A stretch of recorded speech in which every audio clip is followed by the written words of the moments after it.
And now, from the Marquee Media Studio inside Mark Tank, it's the Mark Haney Show. Yes, this is the Mark Haney Show, and we are on a mission to ignite an entrepreneurial revolution right here in the hometown we love. And today, we have some special guests. We have Neel Upadhye. Yeah, I'm already struggling with his name. And we have Sonny Mayugba. Two really difficult names, but I did it. They're coming on the show today to talk about Azra Games. That's the probably the most exciting story on the startup front in Sacramento at the moment. It's catching notoriety from all over the country and soon all over the world. And we're going to hear the story about how Andreessen Horowitz ended up investing into, the Growth Factory invested into them, and they're going to share this exciting business model that really is around gaming, but it's also around Web 3.0. So stick around, my friends.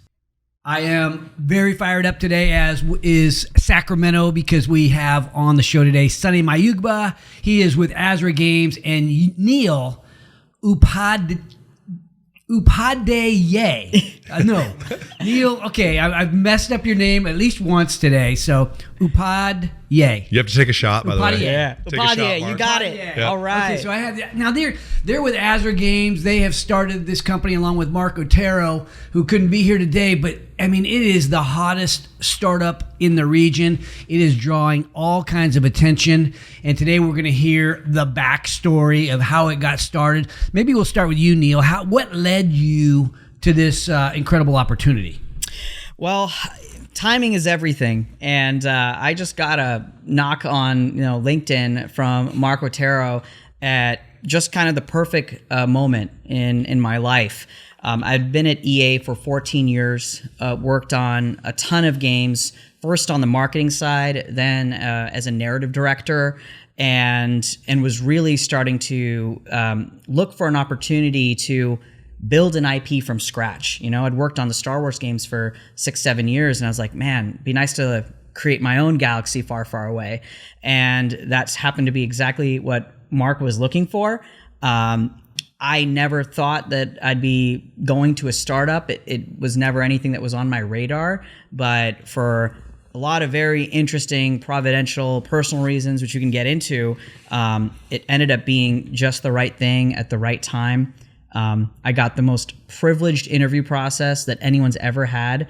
Mark invited me up to join the company at its first onsite, which was when it was just 14 people. Yeah. And, who gets to do that? Who gets to show up at work for 2 days, hear everything, blend with the team, hear all the secrets, and then after that decide if it's the right thing or not? And there was no question when I left that this is something that I wanted to do. That's great. So Mark knew you from the past. He was recruiting you. He did not. He did not know me from but the you past. have this storytelling notoriety. And so you come in. Is it a two-way interview where they're interviewing you and you're sort of interviewing the company as well? How did it go? What did that feel like? You can ask a crazy interview to hear. I went to a 2-day offsite for an interview. Yeah. All right, Sonny, jump in here, and then maybe I wanted you to answer that question, but maybe we start with a little bit of your background, your pathway. You're the COO of the company. And co-founder. So talk to us about your pathway to this. You've got this extensive entrepreneurial background and have been on the show. I think you were on the show year one. So. That's right. Year one. OG. That's right. Well, good to see you, Mark. You too. And thank you for having us. So just a little bit about me. I'm a longtime founder and operator, native here of Sacramento area, of Sacramento proper. And Azra Games is, if you add up all my little tinkering, and you know about this, you do little things and big things. This is my 11th startup. So yeah, it's been quite a journey. Some of those have been pretty small little projects, but 2 of those were pretty big. When I was early in my career, I founded Web1 desktop publishing company called Heckler. We were action sports, youth lifestyle publishing. At 25, we sold the company to Times Mirror, Transworld, and I got to run that globally as a 25-year-old skater dude. That's where I cut my teeth, and then never looked back at startups were in my blood. Did a few other things, as you know from my backstory, a handful of black guys and failures. Those teach you the best lessons about core values. But in 2012, I had this idea for a food tech app, which launched in 2015 actually. And went through some pivots, became Waiter, food delivery. And that was the company we grew to 24,000 employees and took public on NASDAQ. So just have been living the journey and all that good stuff, and spent a year in VC and discovered pretty quickly, I'm not a VC, man. I'm an operator. I got to get back in the trenches. Be in the game. Be in the game, man. And so, did a couple other things. And then, I'd been hanging out with Mark again. Now, Mark Otero, our founder, my co-founder and CEO, is a dear friend of mine. We met back in 07, 08. He was coming out of Davis as an MBA and starting his yogurt shop. I don't know if a lot of people know this, but he started a yogurt shop called Mochi Yogurt on 16th Street and P, I think it was, P or Q or something. And it was out of the proceeds of that yogurt shop that he founded, one of the pioneering free-to-play gaming studios called Click Nation, which was acquired by Electronic Arts. So I've been friends with Mark, and as fellow founders in the region, as what you're doing right now, Haney, is we were doing back in the day. It's just like support each other, hear you war story, cry on each other's shoulder, celebrate the wins when you win. So we've been buddies for a long time. What happened was, I ended up investing in a company that Mark started after he left EA called Alice Capital. Oh, yeah. Alice Capital is pretty brilliant. It was an AI machine learning hedge fund trader with these multiple bots that basically had this incredibly complicated software that looked at historical financial data, because most people don't know this about Mark. They see him as a game maker, but he's a quant. So he's a finance quant. So it would go make an outsized, go make one bet, a long or short bet on the S&P 500 for an outsized return. And the thing worked. This product worked. It was incredible, but the business couldn't get traction. Now, I'd been there before. I totally get that. You can make software that works, but getting traction is something different. So Mark and I started hanging out again, and he was asking me to sort of help, look at the sort of operating plan for the company of Alice. And as I started to dig in, look at it, I sort of just started hanging out with him again. And I got, God, this guy's so awesome. He's just an awesome brilliant. Dude. He's brilliant, man. Yeah. He's a genius. And so, in December of last year, Alice was, in the same state, but I had put together some strategic plans to try and help it get out of the doldrums of no traction. And he calls me up and he said, Sonny, I'm going back into gaming. And I secretly was like, I'm actually happy to hear this, dude. I call him the Mozart of game design. I go, you're a brilliant game maker. He's in a very elite class of people who have made many successful games. And I said, he goes, yeah, you should join the company. Let's do this. And I said, let's go. Let's do it. Wow. And then Azra Games was born January 12th. Wow. Well, exciting stuff. And one of the things, want to find out really what's the game all about?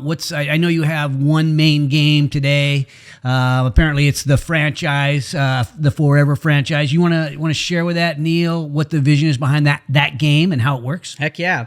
Yeah, we just announced on June 29th, the first franchise that we're going to be making games in. It's called Legions and Legends, and it is a sci-fi fantasy game. It's set in a universe where magic and technology collide, and it is a collectibles and combat RPG, and I'm really excited about this game. And what makes me so excited about it is how excited the team is.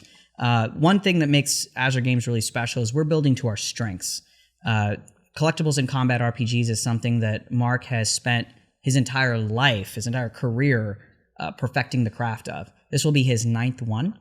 And the combat system is going to be at the center of this thing. Has him more excited than I've ever seen him. It is not really an auto battler, nor is it an RTS, nor is it really like a Pokemon clone or anything like that. It's something very unique, all its own. And at the center of everything that Azra Games does, and especially with Legions and Legends, is the quest to get back to what we think is the purest form of gaming. So I don't know about you guys, but when I was a kid, one of my joys was telling stories with my toys. Right? And I could take anything, whether it was like a tiny little G.I. Joe or my giant like Lego dinosaur, and I could figure out how to tell a story with both of them together. And I could smash them together and battle with them. Yeah. And it was brilliant, and it just worked, right? Very hard to do in games and still create something that is balanced, which is why even in Mark's previous games, you'll find that collectibles and combat games usually end up pairing similar size things together, and it limits the fantasies. You're going to have like tiny little Pokemon-sized creatures versus tiny little Pokemon creatures, or a squad of 5 humanoid-looking dudes versus, they're a squad of 5.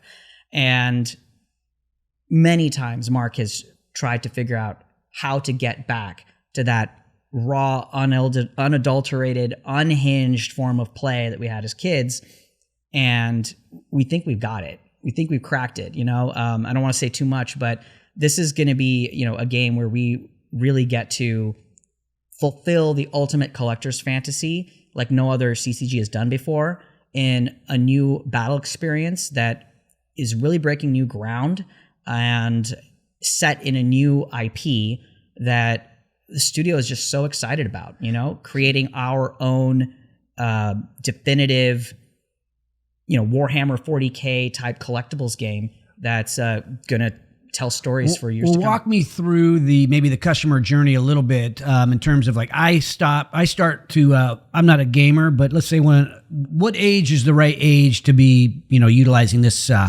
cool game?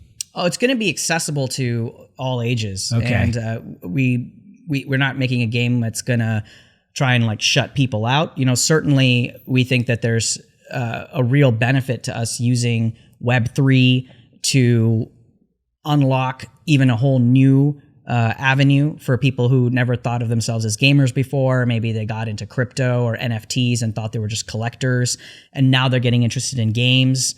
But we're making something that is for gamers that have never heard of crypto before too, and we want to be able to onboard players from everything. Right. So if somebody comes in and plays a game and they win or have success within the game, then they get a token. How does that work? And is it a fight between the different rivaling folks on the site? So there's like kind of multiple questions there about like what's kind of the fantasy or what's the experience of the game, and then how does it relate to that Web3 layer? So I can try and take them separately. So let's just talk about the fun of this universe, right? Okay. And tell you a little bit of story. So this is set in the Corvus Galaxy, and the Corvus Galaxy, we're being dropped into this setting in the dark times, if you will. All right. Imagine it's in the future. It is. How far in the future? Like it's in the distant future. Okay. But our characters have a very unique look to them because, again, not to get too much into it, but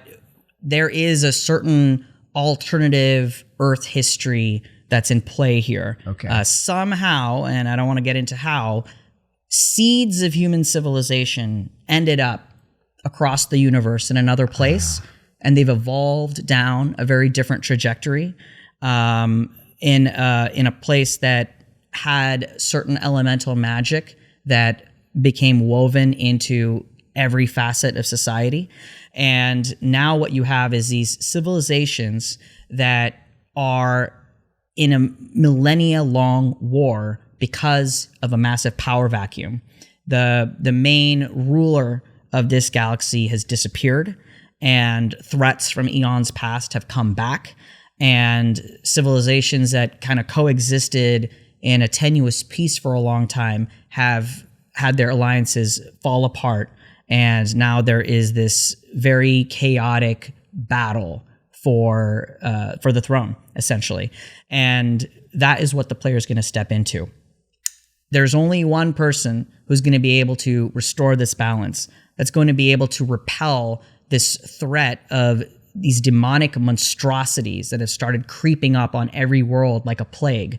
The person who can quench this threat is the person everyone is going to look to as the new leader. And that's you as the player. You're going to be the war master going up against impossible odds with the goal of recruiting the perfect legion to take into mass combat and claim your rightful place as the supreme ruler of this galaxy. So we don't know how many different tribes there will be people vying for these leadership positions so that they can try to take over the galaxy. Yeah, so it's ultimately in a in a collectibles and combat game, right? You're collecting because you want to test your collection in battle, and you're battling because you want more stuff to bring in to like overcome the next puzzle, overcome your opponent, dominate your opponent, show off your power. And so that becomes the main motivation of the game is recruiting from many civilizations the ultimate army to take on the threat that's before you. Okay, so you're building this cool combative game where you, by getting these little wins, you get stronger as a army, if you will, and then the Web3 and the NFTs and all that. How does that come in? And I mean, that's a pretty cutting edge business model. For sure. And this is something that we're going to be very methodical about approaching. We've all seen the space. People get scared off when they think about Web3 and gaming together, and we've seen all the pump and umps and all the Ponzi-nomics, and that's something that we're staying very, very far away from. Let me try to create like a real world example, right? When you were a kid and you had friends that came over and wanted to play D&D, wanted to tell stories, and they had a character sheet, they owned that character sheet. They could put it in a drawer, could pull it out 10 years later, they still owned it. If somehow, Wizards of the Coast went up in flames, they still owned it. If you went out and you bought a bunch of Warhammer figurines, methodically painted, customized them, made them exactly how you want, decided one day, you know what, I'm going to make my own modified rule set and just have fun with these figurines, or I'm going to pass them on to my little brother because I'm doing something else right now. You had ownership of that. This is something that we were kind of used to, and then it kind of all went away as we started going more into everything being games as a service, subscriptions as a service, which certainly has a lot of value. But what we're trying to do is just simply bring back that sense of ownership, right? Virtual goods is something we're very used to now. Mobile games made that very normal. All we're doing is bringing back the ownership of virtual goods. We're a games company. We're not trying to be some kind of DeFi play here. We're about delivering fun. We're on a quest to create an amazing AAA game that you can interact with no matter what sphere of gaming you're coming from, whether you're a PC and you've loved those classic military strategy games, or from mobile and have played games like Star Wars Galaxy of Heroes and other collectibles games, or you're someone that has been frustrated by the fact that people who are making Web3 games seem focused way more on the technology than the experience that technology can actually offer. Mm-hmm. And so that's what I'll say about where we are in our journey of making this Anything game. You would add to that, Sonny? Yeah, I mean, barely. It's really, really well laid out, Neel. I think when you talk about the user experience, as Neel said, it's really about fun, and any user of any type being able to enter into this universe and galaxy and play this game.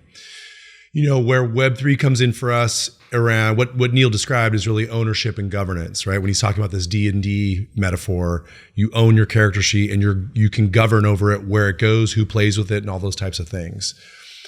Web3 really allows for us to integrate that layer into the game. And what's interesting is it's evolving every day, right? So what we don't want to have is a bunch of friction for our users. So when it comes to things like the nuts and bolts, right? Do I have a wallet? What type of currency is inside this game? What is the token? How do I buy these characters? What he's talking about is you're going to own characters inside of our universe, and you can own them. You can build them up to make them stronger, as you said, and you can even, when you're done, you can sell them, for equal, less, or more, make some money. The tool set that's evolving every day around that is really exciting. And when it comes to Azra Games and Legions and Legends, one of the big pieces that we're focused on currently is building a platform tool set. So Legions and Legends, our first game, which will have a name, is going to be one of many built upon this really incredible scalable tool set. Yeah. Okay. So one of the big news that I saw in the Business Journal and what had got some of my friends really excited, I was excited too, is when I heard that Andreessen Horowitz invested into your company, which really is can be a game changer, right? You bring the right venture capitalist in, and Andreessen is. Could it be better than that? No. Only Growth Factory. Growth Factory. Well, look, just for the record, everybody, Growth Factory was our very, very first pitch ever. Mark and I and Dave, remember that day? Yeah. Rick was there, and Monique. So, but no, in all seriousness, it's been incredible. So, in February we met and had talked to a handful of folks, and we're out raising. And really, we weren't even really raising as much as we were, talking about the company and looking for support in various ways, which, capital's sort of the best way for a startup. Having Andreessen Horowitz lead the round was just incredible. It has turned out to be one of the most incredible things I've ever experienced as a longtime founder. And I'll give you some examples. So the firm is about 400 people right now and growing. Only 30 of those folks are investors. So get your head around that for a second, okay? As you know, most firms, 7, 8, 10 people in the firm is a pretty big VC firm. You get to 20, like, okay, now you're a pretty decent sized firm. This is 400 people, of which only 30 are investors. The rest are all operational support, and it's come true. So we've gone to them, we're in Web3. There's a lot of discussion right now of what is regulatory. What is legal in Web3? What is the SEC going to be looking at? Certainly in gaming. So they've got 30 attorneys on staff that we go to and we speak to that are incredibly studied and educated and brilliant. And so we can go to them with some of our operational issues and questions. They've got entire go-to-market teams that came from Twitch and all the other platforms, Facebook, Instagram, et cetera, Google. And they can talk to us about how do we take these to market. Azra Games, Legions and Legends is going to start PC, but we will port to mobile. You got to be on mobile. So having that help in terms of all the platforms and making sure we get distribution, as all the startups out there know, is really, really critical once you have a product. And the list just keeps going on. So yeah, getting them to lead was really incredible. And one more thing I'll say is, we were led out of what's called Games Fund 1. And Crypto Fund 4. So why is that important? Well, Crypto Fund 4 is a $4.5 billion fund led by Ariana Simpson. She's a brilliant investor. And we have her support in a brand new fresh fund, which is pretty incredible. And the other half is out of Games Fund 1. This is remarkable. So our lead is a guy named Jonathan Lai, hardcore gamer. Andrew Chen and James Gewirtzman, they're all hardcore gamers and growth-minded folks who run this fund. And Games Fund 1 is the very first games fund that Andreessen's ever done. One of the very first funds for, an institutional Silicon Valley firm. And they are very, very committed to the long-term growth of game studios in Web3. These guys have backward-looking decades to know that the first social media platforms, the first web platforms took time. They took evolution. You know that. You were there. I was there. It took time to figure things out. And they really, truly are there to back us for 10 years. Yeah. So they know that, look, the first swing at bat, we might get a foul ball. Second swing at bat, maybe it's a single. Maybe it's a triple. And you think you got it figured out. Then the next swing at bat is a single. We're learning as we go. It's all about backing great founders and being on the journey with them with really great support. So they're a great lead. So when they come in, what does it do to the rest of the investor community? Oh, Andreessen's in? Oh, I want it. Is there like a follow-on frenzy? Yeah. We were fortunate and in the enviable position that as we were out talking with investors at the time there was a lot of demand to be in our round just in general. Mm-hmm. Once we did select Andreessen Horowitz and they selected us to lead the round, the follow-on frenzy definitely was underway, for the folks that we hadn't selected yet. So we ended up having a follow-on of a company called NFX, incredible company out of Palo Alto and Israel. And our lead there is a guy named Gigi Levy-Weiss, who is a very prolific game investor. Most of his seed investments that he's tapped have gone on to multi-billion-dollar valuations. He's also incredibly operational. Then we got Coinbase Ventures. Franklin Templeton came in this on an early stage, which is very, very rare. Rock Capital out of Korea. Play Ventures, which is out of Finland. They're one of the best gaming investors, just pure gaming investors that's out there. And then some incredible angels. Obviously you guys are in. Roham, founder of Dapper Labs, CryptoKitties, NBA Top Shot. Justin Kahn, founder of Twitch and Fractal, and his partner Robin Chan. And just a handful of other luminaries that are just incredible. A guy named Roy Liu and Jay Eam, GFT Capital and Mobland. Just really incredible folks. So you got enough money to really and Brandon Brown from Grid. Yeah, can't forget my boy. That's awesome. Yeah. Exactly, because to build off what Sonny's saying, the reason that gamers should care about this is because it gives us the space to build. And really find the fun. And it was so important. I remember just along the way talking to Sonny about this, that he said, who we partner with is way more important than the dollars. You want to have people that are like-minded with you, and these guys are in for the long haul. These aren't guys that are just kind of come in, extract value out of the company, push us into, getting to market now. They get where we're going, and they want to be on that long haul journey with us, which is just such an encouragement. It's great to have that win in your sales. Well, talk to us about the team you're building with. You get this influx of capital and all these resources. You've begun to really grow the team. You want that one, Sonny? Yeah, I can take that. So, it's really incredible. By the way, I will say this: Azra Games is located here in Sacramento. We're in Old Sac. So the studio is here, and that'll be the center of gravity for the time being. We see a day where we'll have studios all over the world, but right now, what started as a few guys is now 34 folks, and we'll probably tap out at about 40 this year.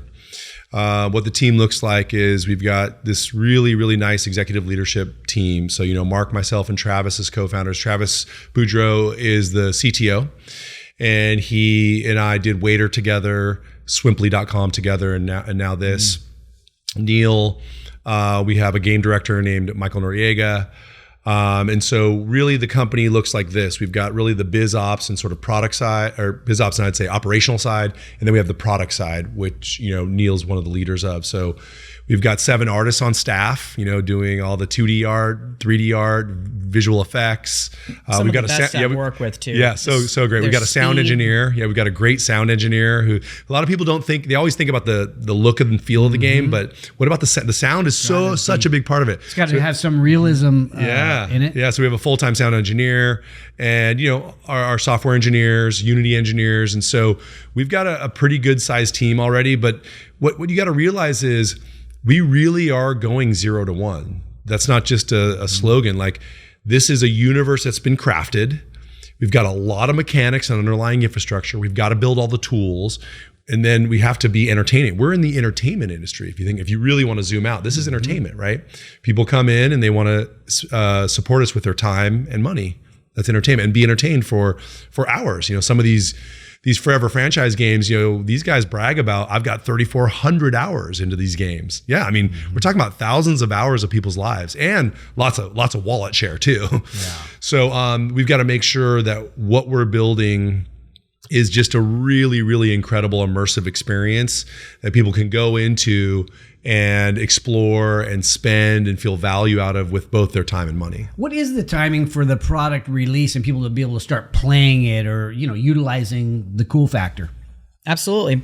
We're going to be releasing Legions and Legends in small slices. It's going to be an incremental development, and it's part of our commitment to build in public. There's going to be the folks who are in our Discord as really our OG members, which everybody go to, Azra Games Discord and jump in. They're going to get their first look at, the hands-on code for pre-alpha, alpha, beta, and every little segment of the game will kind of come out in pieces. And so looking at kind of where we're at, to tie into Sonny's last point, the fact that we have the backing of Andreessen and this great syndicate, allows us to do things that are really experimental, but also just for the good of the community.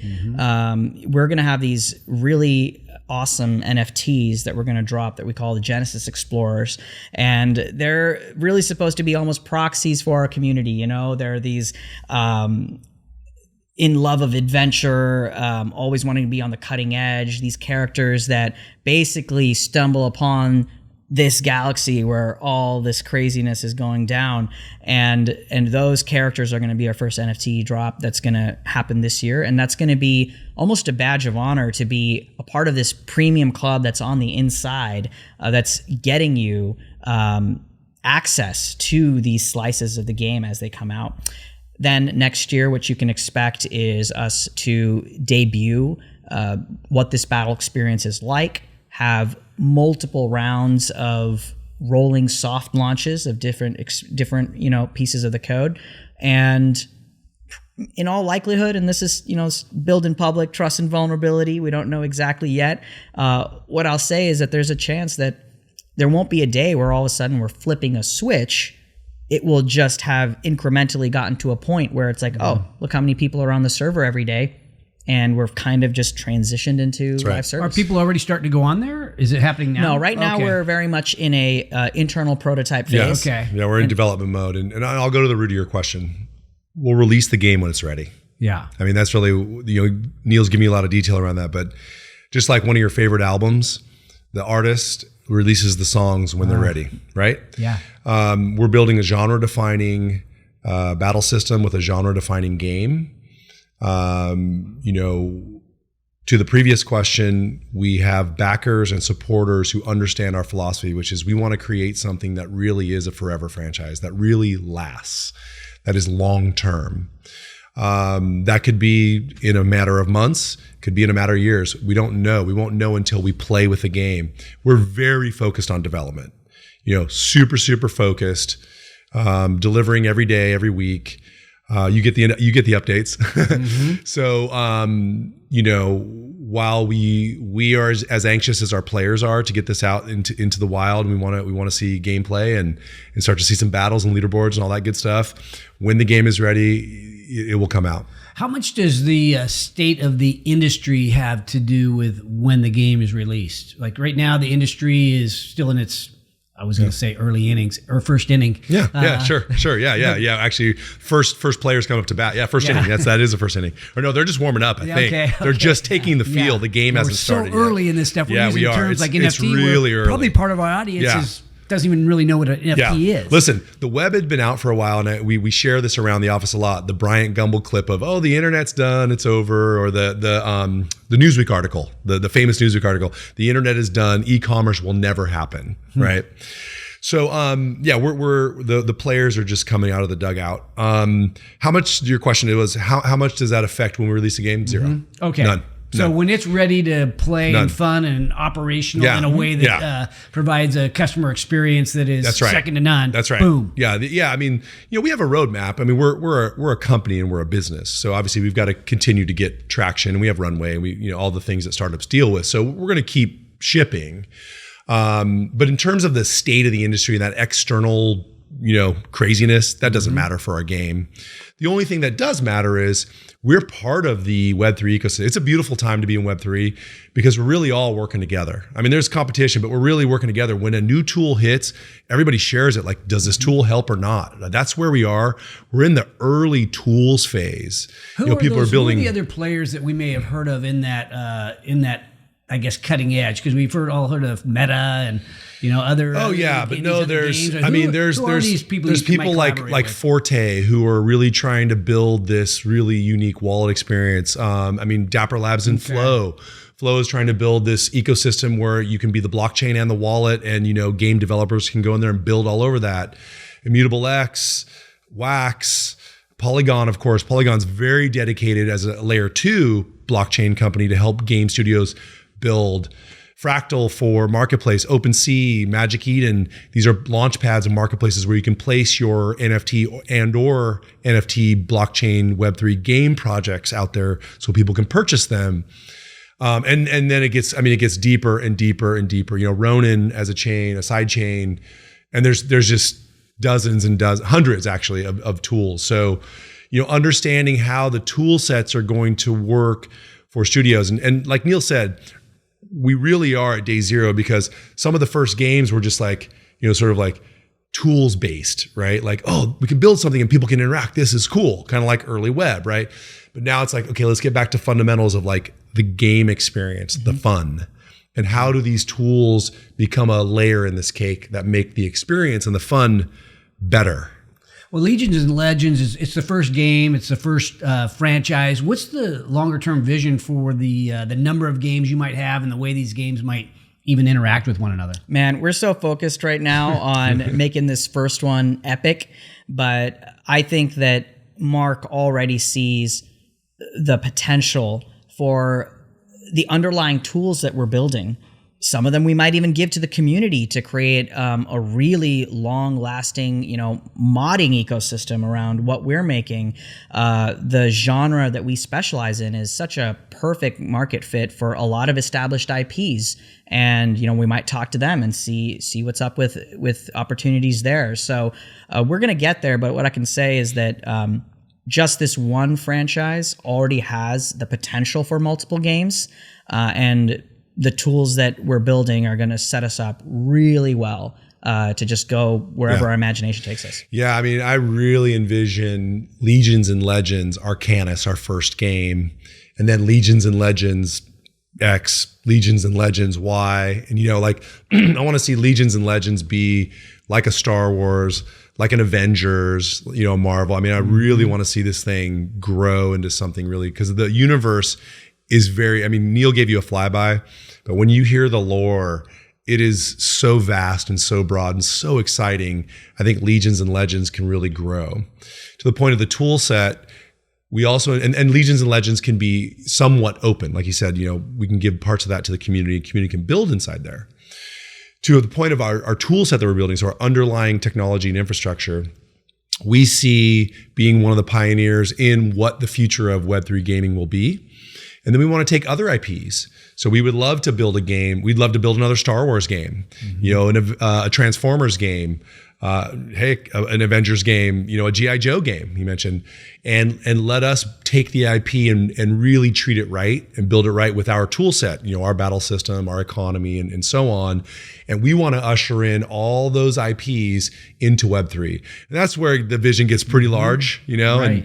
and our internal dream of we want to be the world's first $1 trillion game studio. That's our hope. Now, how we get there, that's one path, and we'll see, but that's a long road. So that's kind of like the big broad vision. Okay, what questions did I not ask you guys? Because this is really, I'm not a game guy. I'm more typically asking questions about the operations of the business, but this is so early stage. But I want to make sure we cover the things that maybe our audience might think is really cool. It might have to do with fundraising, it might have to do with the operations, sure, or some other area. Yeah. Okay. Did we miss anything on that level? It's up to you. Everything. If you want to talk any about just building a startup locally. We kind of started there, but okay. So why don't we start there then? Yeah. Why Sacramento? So you're a Sacramento guy. Mark's Sacramento. Mm-hmm. There's a lot of people that would say, there might be a more appropriate place to start a company like this. But you guys said we're doing Sacramento. Yeah. Why? Great question. So other than both of us being here, Mark was the founder of a studio that ended up being acquired by ClickNation that he ended up building called Capital Games, which is right across from Lowbrow on 20th Street in Sacramento. So turns out there is a great gaming ecosystem here, number one. Number two, operating a startup is actually really great in Sacramento. While New York, LA, and San Francisco, London, Israel, or Tel Aviv are really great places because you've got so many people and so much talent. There's a lot of that going on. We get to focus here. There's a lot of ability to just really focus on building. What we're building is very complicated, much more complicated and engineered than people will see on the outside. And they shouldn't see any more than they know how complicated making a movie is. Making a movie is very complicated, but you go and you watch it and you go out of your head for 2 hours. So the ability to attract talent, we're moving talent here. People are relocating here from New Hampshire, Los Angeles, San Francisco. They've been moving here. Yeah, we've reloaded a lot of people, and they enjoy it. They love it. We have a development director moving up here from Anaheim, and he's excited. He's got an 8 and 10-year-old. He's married. He's got 2 dogs, and he's come up, and his wife's like, "Oh my gosh, yeah, getting the kids here in schools and raising them here is going to be like 18 times easier than driving around, LA schools and traffic and trying to get groceries down there." Isn't right? Sacramento a different? It's a different kind of community. The Sacramento, Greater Sacramento in love region. with it, man. Like, let me just talk up your town as someone on the outside. I try and fly up here as much as I can. One, after 2 years of working from home, I think we're all ready to see some faces in person. But what a delight this place is. It's about a fifth the size of LA where I live, and there hasn't been a single Uber ride where I haven't actually gotten into a conversation with my driver. I went to dinner with my wife at a restaurant and started asking me, what I do and everything. And I said, I'm just up here because I just took a job here. Oh, what is it? Oh, it's a games company. Oh, really? I was a server at a restaurant across from a games company. Do you know Mark Otero? Probably. You know Mark Otero? Mark Otero's my boss. Yeah, welcome to Sacktown. Everyone knows each other. Yeah, it's like a Midwest town. Yeah, it is. Kind of in a way. But it's big. Yeah, it's just those small family values and even being like so bizarrely close. Obviously, it's the capital of California. Having way more distance from all that noise in a funny way. It's like you're closer, but you're further from it in a funny way. It's great. I'm loving it here, and I can see why our headquarters in Old Sac is really becoming the center of what we're doing. Yeah, and I mean this in all sincerity. What you've done, Mark, with Growth Factory and Rick and Monique and everybody is game changing for the region. Growing up here, you always had to go to San Francisco or the Valley to raise. The fact that you have a growth stack here for such early stage companies is really incredible. And, my advice to anybody listening that is doing a company, be it gaming or not, it's such a great place to start, right? You can easily support your life while working on your idea, searching for product market fit, getting support with you guys. I mean, your program's a year long. You write a check. You provide mentorship. I mean, that is something that never existed in this region, man. And I commend you for that because it's a big reason why we wanted to come talk to you very, very first. You were our first ever pitch. Really important for us. And it's neat to see because look, a lot of these startups that go through Growth Factory won't make it. It's just the nature of the beast, nature of the game. But what it does is it gets them in touch with startups. This is Neel's first startup. He's never worked at a startup. So he's been going through like the differences between working at a big public company and now working at a 20-person, 30-person startup. What you're doing is good for us because if a company does it and maybe the founder gives up or they run out of money or the product doesn't work, all the things that happen, what happens? All the people that work, the 6 people that work there want to go find another startup. Yeah. And that builds over time. That's exactly what happened in the Valley. Then they go either start another one or they come join us and they already have had some experience. This is what's really great about our region is that, companies like us and Grin and Trifecta and, a lot of the companies you've supported and now the new ones, right? Like Remember and all the new ones you've got in the accelerator are going to continue to grow and grow the number of people who are interested in being a part of a startup, whether it be an operator or an employee or a founder or an investor. It's really powerful. Well, for me as an investor, it's some of the most rewarding times to be almost living vicariously through the most ambitious, driven people that you might ever, run across. And they happen to be, the startup team. So how give me the Neel, contrast it to working in the larger company. I don't think I'm going back. Sonny says that, there was always a startup person in me that just finally popped out. And I think there's a lot of truth to that. In my last several years at EA, I was running a tiny team that was very entrepreneurial in nature within the auspices of the Greater Electronic Arts organization. And having that untapped has been phenomenal. So I'll say, coming from the outside in, what has been so refreshing is the ability to ideate very quickly, to be able to sense something is an issue and be able to pivot towards a really cool opportunity or away from danger without going all the way up and all the way down some kind of process that's really getting in its own way. That's been phenomenal. And also what's been really cool is to be at a place where we don't need all the normal walls and silos, and information and great ideas can really flow. So my job at the company is kind of a weird one right now. I'm doing a lot of things on the marketing side. Go to market for games is in my blood. Transmedia storytelling and having our stories live in all our channels is in my blood.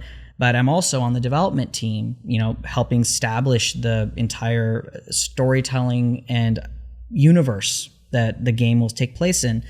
And I really have been diligent to not create this wall between the quote unquote dev team or product team and the marketing team. And that has been phenomenal. Yeah, it's rare. Right?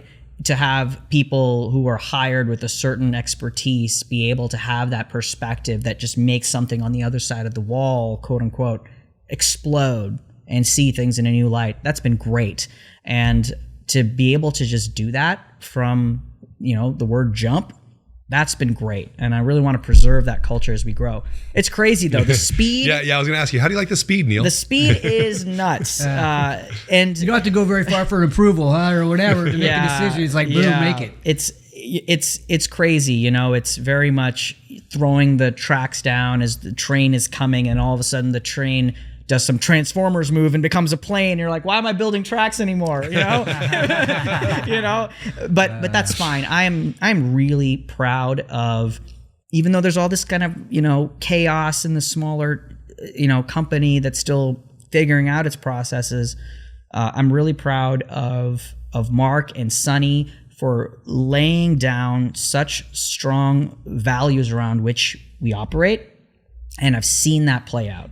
When we're talking about the importance of team fit, those intangibles that we can't teach being so important, I've seen that, in terms of who we let in and who doesn't fit and bounces out. I've seen that around the pillar of game first. We're a games company, and I've seen us cut and turn away and reject things that seem very well established as the Web3 way to do it because we are gameplay first. And that is great. That means that we're gonna find our way, even though there's a bunch of headwinds. We're the underdog, and we don't have all the normal processes to get a game greenlit that a bigger organization does. We just stick to our principles. We keep hiring the rock stars we are. We're gonna get there. Want to share some closing thoughts, Sonny? We only have a minute left, and I'll let you do the mic drop. Yeah, happy to. All I would say is that it's been a magical experience so far, and it's only been 6 months. This is the crazy thing. I believe that Azra Games was born on a very high frequency, and I truly believe that. And our job is to help us as a company maintain that. Mark shot me a call on January 6th, and by the 12th, I said, yes, by the way, what are we doing? What are we building? Yeah. And ever since that day, we've been this magnet for goodness. And we're building this company that I believe can be very meaningful in the landscape of not just Sacramento, but like in the landscape of gaming and entertainment. I really believe that.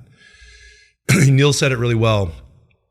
We're a company that has allowed our people to really own the company in every which way. Literally own the company. They're all shareholders in the company, token holders in the company, and own their domain every day. And what that's producing is an incredible speed like I've never seen. And this amoeba, this organism that takes the right people in fast, like that gentleman I talked to you about who's moving from Anaheim, that went down in 72 hours. He decided he's moving, he accepted, and he's moving in 3 days. And we've had people that have incredible pedigree and resumes who have come in and just the organization spit them out. And that's not just Mark and I, it's the principles we've laid down and the core values, but it's the team functioning as one.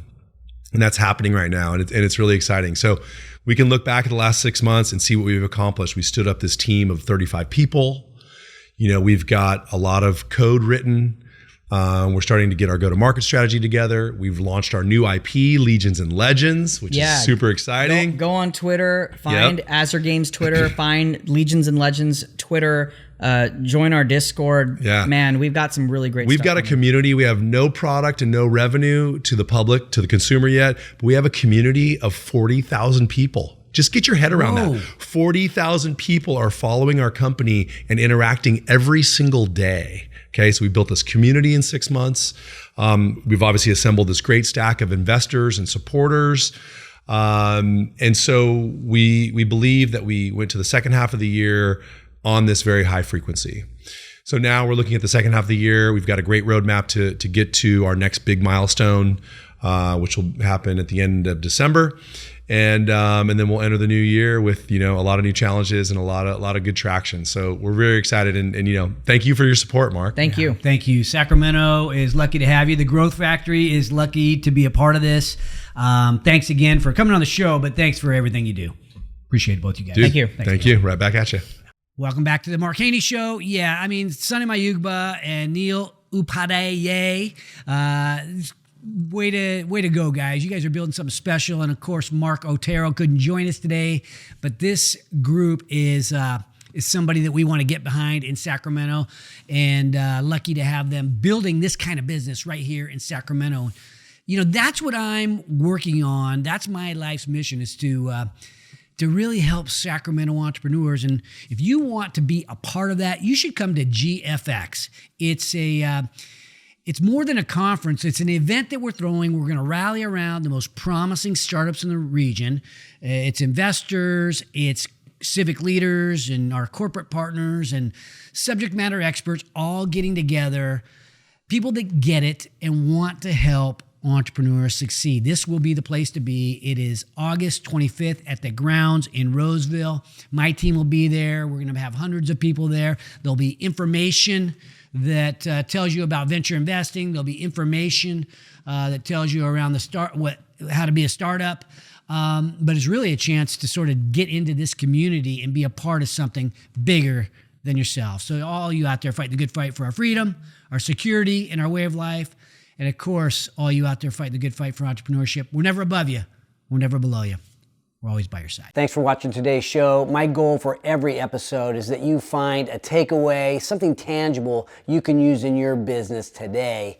And if you have a comment about a favorite takeaway, feel free to put it in the box below. And if you have a topic that you'd like me to bring up on the show, don't forget to let me know. And also, don't forget to subscribe to our YouTube channel if you want to learn more about entrepreneurship. Because at Haney Biz, we are always by your side.